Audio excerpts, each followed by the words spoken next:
Hey everyone, welcome to This Explainer. Today, we're unpacking a huge topic, the 10 things that are absolutely no longer worth your money. Seriously, have you ever felt like no matter how careful you are, your paycheck just vanishes? Well, you are definitely not alone. The cost of just existing has shifted dramatically, and today we're exposing the everyday, completely normalized spending habits that are quietly draining your bank account. Have you ever stared at your bank account after a completely normal month of basic expenses and wondered why you have absolutely nothing left? You probably didn't buy anything crazy, right? Just regular stuff like groceries, a few meals out, maybe you replaced a slow phone, and yet somehow you're sitting there thinking you should have way more money than you do.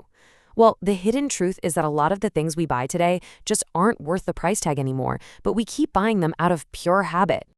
To figure out why we all feel so strapped, we're going to deconstruct these everyday money traps.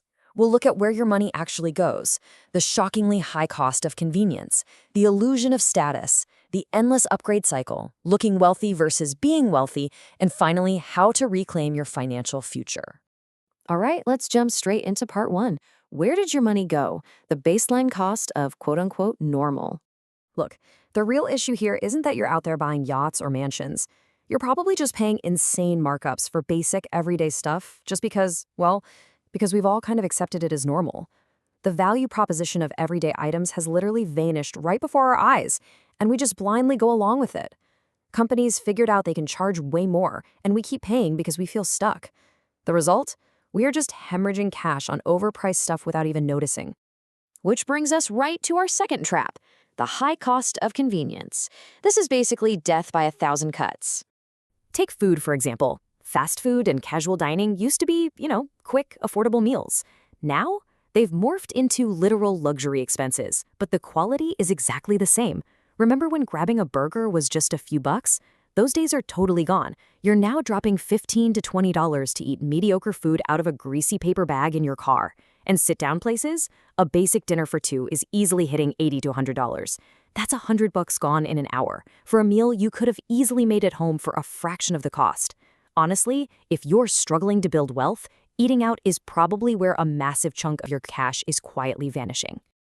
And it totally doesn't stop at food. We have to talk about the subscription black hole. When you bunch all these little microtransactions together, you're bleeding thousands of dollars a year purely out of habit. You might think, oh, it's just $10 a month for this streaming service. But stack Netflix, Hulu, Disney Plus, and HBO together, and suddenly you're out nearly $1,000 a year. Or cable TV. People are still paying $150 a month for hundreds of channels they literally never watch. Oh, and gym memberships? Paying $50 to $60 a month and keeping it active purely because canceling feels like admitting defeat. Guys, this is money that could be invested or paying off debt. Okay, moving on to part three, the illusion of status, or buying things just to impress strangers. 20%. Just let that number sink in for a second. That represents the massive chunk of value a brand new car loses the exact second you drive it off the dealer's lot. You haven't even made it to your own driveway yet, and boom, you're down thousands of dollars. And honestly, it gets worse because most people finance these cars. That means you are paying interest on an asset that is actively and rapidly becoming worth less and less every single day. It's literally the exact opposite of an investment. We all do this thing where we convince ourselves that because we work hard, we deserve that new car smell. But treating yourself to a new car basically means you're treating yourself to being broke for the next 5 years. Seriously, instead of paying all that interest on a depreciating asset, a 3 or 4-year-old used car is going to get you to the exact same places for half the price. Let someone else take that initial depreciation hit. Buying brand new cars is just a surefire way to stay poor while looking rich to total strangers at a stoplight. And we see the exact same thing with clothes. You aren't paying for quality with most designer gear. You're just going into credit card debt to buy a logo. Think about it. A $10 plain white t-shirt versus a $200 designer one. It's the exact same cotton, probably made in the exact same factory. Now, buying a well-made coat that lasts for years? Sure, that's smart. But dropping $200 on a plain tee just for the brand name? It's irrational. Nobody is actually genuinely impressed by the logo, and it just leaves you $190 poorer. We also fall for the status illusion with modern travel. Taking a trip used to be manageable, right? But now, flights and hotels are sky high. And yet, people are still booking these elaborate vacations they absolutely cannot afford. Why? Largely because of the immense pressure to post stunning photos on social media. But putting expensive international flights on a credit card just to keep up with Instagram isn't an experience. It's pure financial sabotage. You end up spending the next whole year paying it off with interest. Instead, why not take smaller, local trips until you can actually afford the big international ones debt-free? Working until you're 70 because you finance vacations in your 20s is just, it's not worth it. That leads perfectly into section 4, the endless upgrade cycle, and the trap of the shiny new thing. So, tech companies have literally trained us to drop $1,000 every single year for a new phone just to get, a slightly better camera? Meanwhile, keeping your perfectly fine old phone or laptop for 4 or 5 years could save you thousands. That is money that could be compounding in an investment account. It's called planned obsolescence, where products are deliberately designed to become outdated quickly, so you have to keep buying new ones. But we totally play right into it because we crave the shiny new thing. Look, your old phone scrolled social media and took pictures of your dinner just fine. And this upgrade cycle takes over our homes too. We're constantly pushed to buy premium versions of things that just do not matter. Generic cleaners, they work exactly the same as name brand ones for literally half the price. You do not need a $400 blender unless you're running a commercial smoothie shop. But the absolute worst offender here is financed furniture.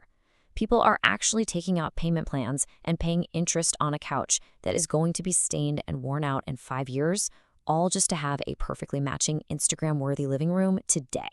It's financial suicide. All right, let's talk about the mindset behind all this in section 5, looking wealthy versus being wealthy, the ultimate reality check. Here is the harsh truth. Actually wealthy people don't buy things to prove themselves. If you're spending money on depreciating assets just to project an image, you are actively choosing a fake illusion over real financial peace.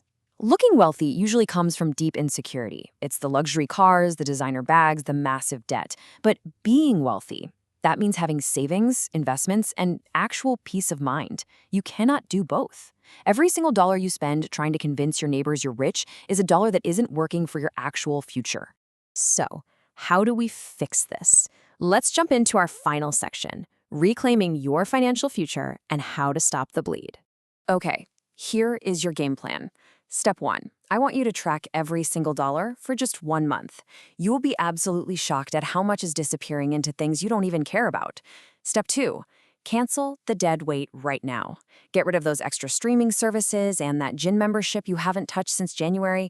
Step 3, opt out of the endless upgrade cycle. Keep your phone until it actually breaks, drive your car for years, buy generic, and cook at home. By making these simple changes, you are taking your power back from the companies that rely entirely on your passive habitual spending. So I'm going to leave you with this one question to really chew on. Are you spending to look rich or saving to be rich?